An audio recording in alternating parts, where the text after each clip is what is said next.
رشیدہ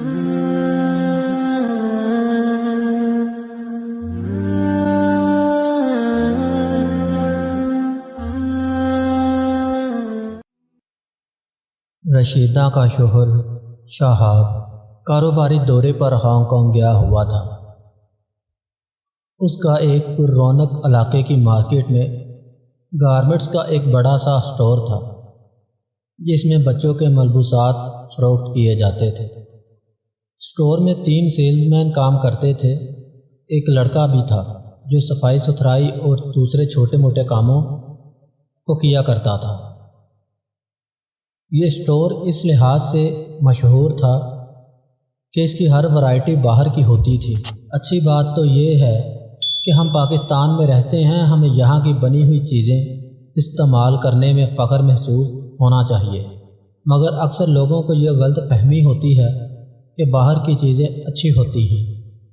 ایسے ہی غلط فہمی کے شکار لوگوں کی وجہ سے شہاب کی دکان پر گاہکوں کا تانتا بنا رہتا تھا اور اس کی خوب بکری ہوتی تھی۔ وہ دبئی، چائنا، ملیشیا اور ہانگ کانگ جا کر خود مال لے کر آتا تھا۔ ہر مہینے اس کے ایک چکر ان ممالک میں ضرور لگتا تھا۔ رشیدہ اور شہاب کے 2 بچے تھے۔ احمد 10 سال کا بیٹا تھا اور حریم 8 سال کی بیٹی۔ احمد بہت اچھا بچہ تھا، مگر وہ یہ ماضی کی بات تھی۔ چند دنوں سے رشیدہ محسوس کرنے لگی تھی کہ احمد میں تبدیلیاں آتی جا رہی تھیں۔ یہ تبدیلیاں اچھی نہیں تھیں بلکہ بری تھیں، اور اسی وجہ سے رشیدہ اس کی طرف سے فکر مند رہنے لگی تھی۔ وہ پہلے ضد نہیں کرتا تھا، اب بات بات پر ضد کرنے لگا تھا۔ پہلے وہ اس کی ہر بات مانتا تھا، اب اس کی کوئی بات نہیں مانتا تھا، بلکہ اس سے بحث کرنے بھی بیٹھ جاتا تھا۔ پہلے وہ کچھ بھی پکاتی تھی، خاموش سے کھا لیتا تھا، مگر اب وہ کھانا کھانے میں بھی نخرے کرنے لگا تھا۔ یہ کیوں پکایا، وہ کیوں نہیں پکایا؟ رشیدہ ایک پڑھی لکھی اور سمجھدار عورت تھی۔ اس نے اپنے بچوں کے ساتھ ہمیشہ پیار محبت اور دوستی والا سلوک روا رکھا تھا۔ وہ ان کو ہلکی پھلکی ڈانٹ تو پلا دیتی تھی، مگر ان پر کبھی ہاتھ نہیں اٹھاتی تھی۔ احمد کے بدلے ہوئے رویے نے اسے فکر مند کر دیا تھا۔ وہ اس کے رویے کی تبدیلی کے اسباب پر غور کرنے لگی تو اس پر یہ انکشاف ہوا کہ جب سے احمد نے عصر اور مغرب کے درمیان بچوں کے ساتھ کھیلنے کے لیے باہر گلی میں جانا شروع کیا ہے، وہ تب سے ہی بگڑ گیا ہے۔ اس سے پہلے وہ ٹھیک تھا، اور تو اور اب تو اس نے موبائل کے لیے بھی ضد شروع کر دی تھی۔ رشیدہ نے سب سے پہلا کام یہ کیا کہ اس کا گھر سے نکلنا بند کر دیا۔ اس پر اس نے احتجاج کیا اور ماں سے تھوڑی سی بدتمیزی بھی کی۔ رشیدہ کو اس کی بدتمیزی پر افسوس بھی ہوا اور غصہ بھی آیا۔ اس رات شہاب دکان سے گھر آیا تو رشیدہ نے احمد کی حرکتوں کی شکایت کی۔ نتیجے میں اسے باپ کی جانب سے ڈانٹ سننی پڑ گئی۔ وہ باپ سے ڈرتا تھا۔ اس نے گھر سے نکلنا تو بند کر دیا، مگر اس کی ضدوں میں مزید اضافہ ہو گیا۔ یہ ضد زیادہ تر کھانوں کے سلسلے میں ہوتی تھی۔ شہاب کو ہانگ کانگ گئے ہوئے پہلا روز تھا۔ احمد اور حریم اسکول سے آ گئے تھے۔ ان کے اسکول 1 ہفتے کے لیے بند ہو گئے تھے۔ اسکولوں کی چھٹیوں کی وجہ سے حریم بہت زیادہ خوش تھی۔ گھر میں آتے ہی اس نے یہ خبر رشیدہ کو سنائی تھی۔ احمد خاموشی سے اپنے کمرے میں چلا گیا تھا۔ اپنے کمرے میں جب وہ اسکول کے کپڑے بدل رہا تھا تو اس نے کھڑکی میں سے دیکھا اس کے دوست گلی میں کھیل رہے ہیں۔ اس کے دل کو ایک دھچکا سا لگا۔ ایک یہ بچے ہیں کہ دن بھر گلیوں میں کھیلتے پھرتے ہیں، ایک میں ہوں کہ ہر وقت گھر میں بند رہتا ہوں۔ میرے لیے کتنی پابندیاں ہیں، یا تو ٹی وی دیکھوں یا کھلونوں سے کھیلوں، اور یا پھر بور کہانیوں کی کتابیں پڑھتا رہوں۔ ان لوگوں کی امیاں کتنی اچھی ہیں، انہیں کچھ نہیں کہتی، اور ایک میری امی ہے، ہر وقت پیچھے پڑی رہتی ہے، یہ کرو یہ مت کرو۔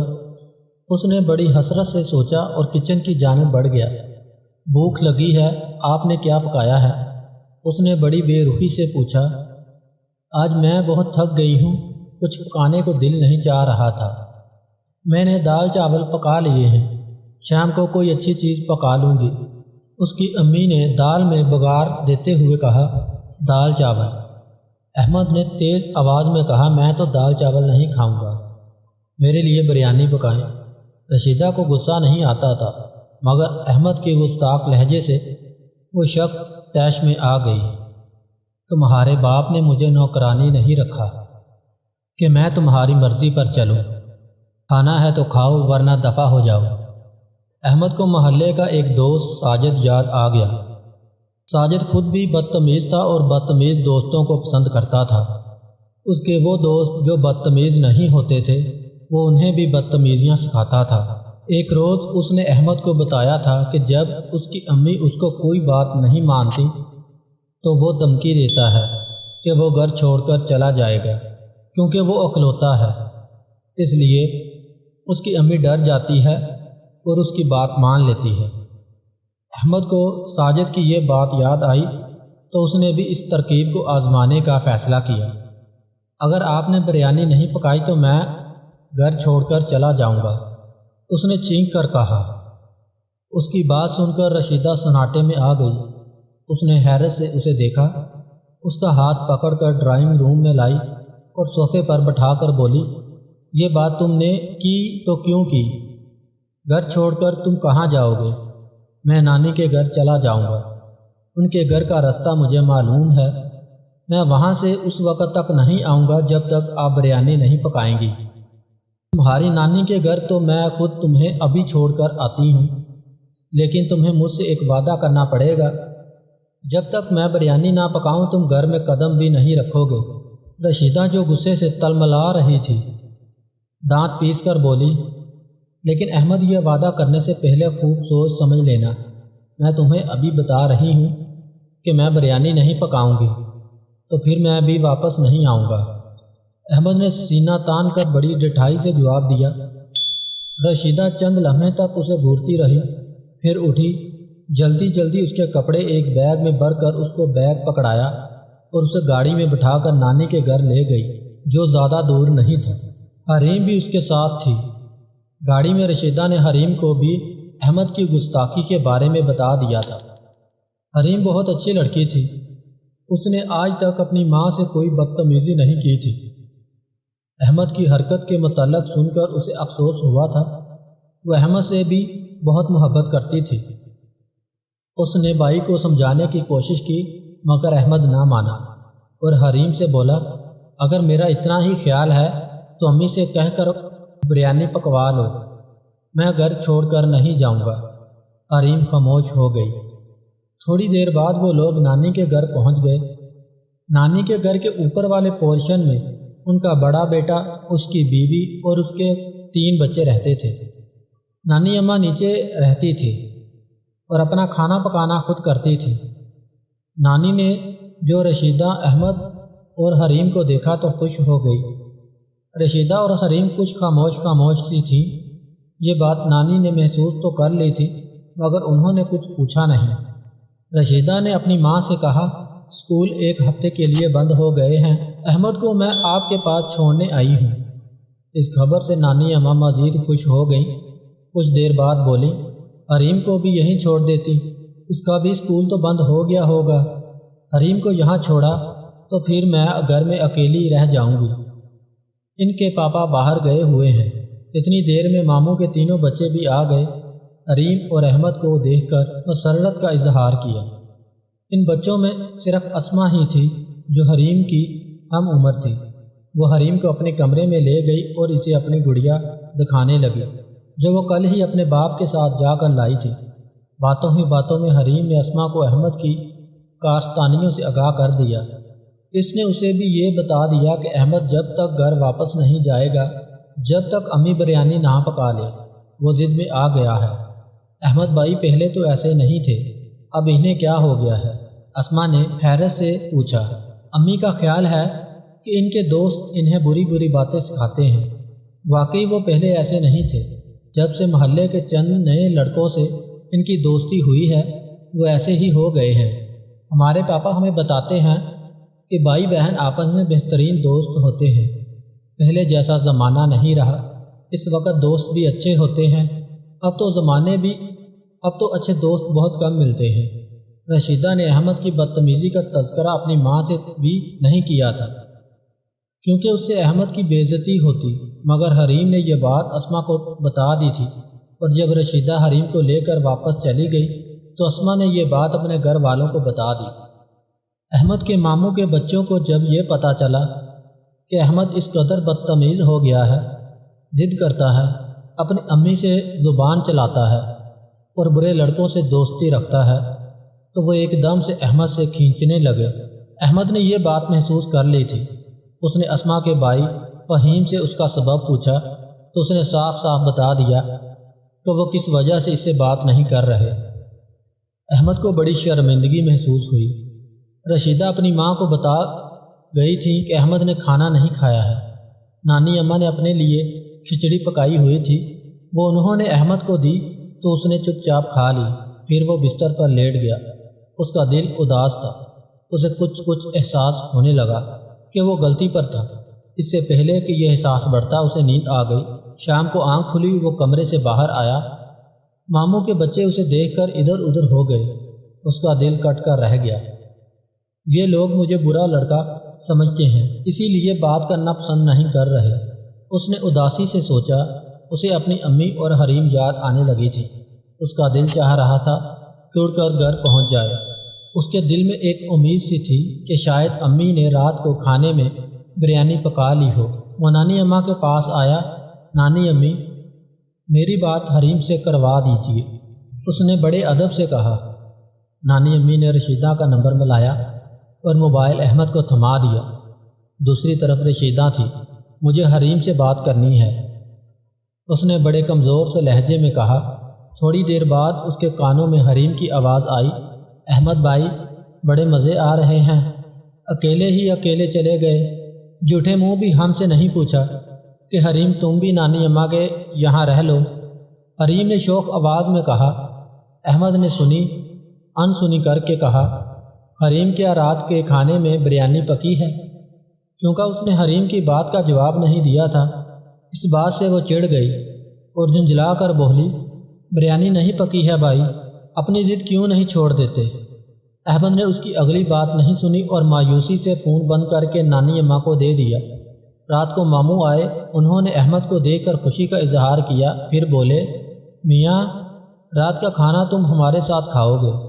اپنے ماموں زاد بھائی بہنوں کا تلخ رویہ احمد کو یاد آ گیا تھا۔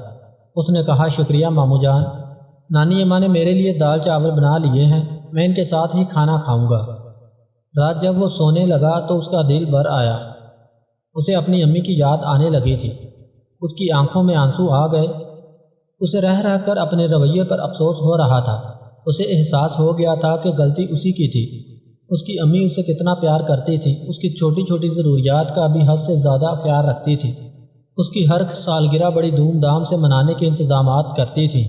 بازار جاتی تو اس کے لیے طرح طرح کے کھلونے خرید کر لاتی تھی۔ ان کی اس محبت اور توجہ کا اس نے یہ صلہ دیا ہے کہ ان سے تیز آواز میں بات کرنے لگا، ان کی باتیں ماننا چھوڑ دیں۔ کس قدر برا کیا تھا میں نے، اس کے منہ سے بے اختیار نکلا اور اس شدید شرمندگی کے احساس سے مغلوب ہو کر اس نے زور زور سے رونا شروع کر دیا۔ نانی اماں پریشان ہو کر اس کے پاس آ گئی۔ رونے کی آواز اتنی تیز تھی کہ ماموں اور ممانی اور ان کے بچے بھی نیچے آ گئے۔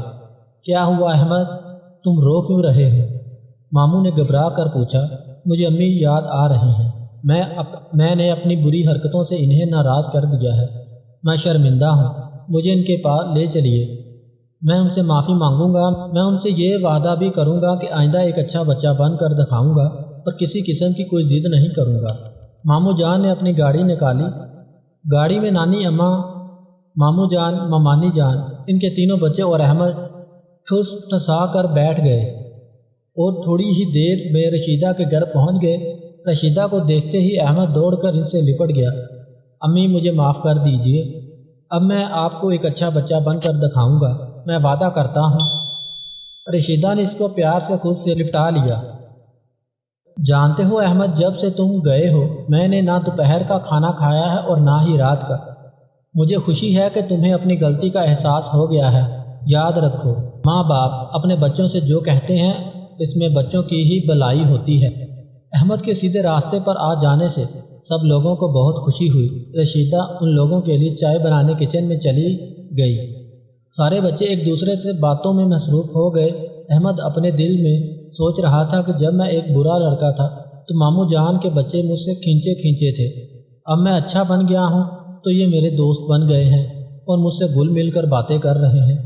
سچ ہے، بری عادتوں کے بچوں سے کوئی پیار نہیں کرتا، اچھے بچوں کو سب پسند کرتے ہیں۔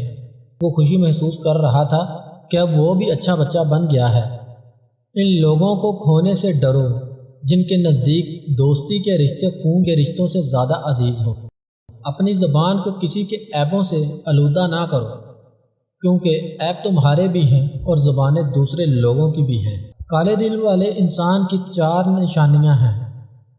گناہوں پر گناہ کرتا جائے گا اور کوئی پرواہ نہیں کرے گا۔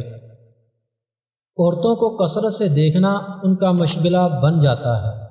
عورتوں سے جو زیادہ باتیں کرتا ہے اور جن کی تمنا یہ ہوتی ہے کہ ہر احمق کے ساتھ بھی بیٹھنا ہے۔ اگر تم اپنا رابطہ براہ راست اللہ تعالیٰ سے قائم نہیں کر سکتے تو کسی برگزیدہ شیخ کو واسطہ بنا لو۔ اپنا ہاتھ صاحب نسبت شیخ کے ہاتھ میں پکڑاؤ، کیونکہ اس کے ہاتھ کو اللہ تعالیٰ کی دستگیری حاصل ہے۔ اگر تم اس وقت مسکرا سکتے ہو جب تم پوری طرح ٹوٹ چکے ہو تو یقین جانو دنیا میں تمہیں کبھی کوئی توڑ نہیں سکتا۔ اگر تم قرآن کو آنکھوں سے دیکھو گے تو الفاظ نظر آئیں گے، دماغ سے دیکھو گے تو علم نظر آئے گا، دل سے دیکھو گے تو محبت نظر آئے گی، اور اگر اپنی روح سے دیکھو گے تو تمہیں اللہ نظر آئے گا۔ سکون چاہتے ہو تو مکانوں پر نہیں، انسانوں پر خرچ کرو۔ زندگی میں کبھی ان لوگوں کو کھونے کی غلطی مت کرنا جن کی آنکھیں آپ کے لیے روئی ہوں، جن کے لب آپ کے لیے دعا گو رہے ہوں، جن کا دل آپ کے لیے تڑپتا ہو، کیونکہ ایسے نقصان کا کبھی بھی ازالہ ممکن نہیں۔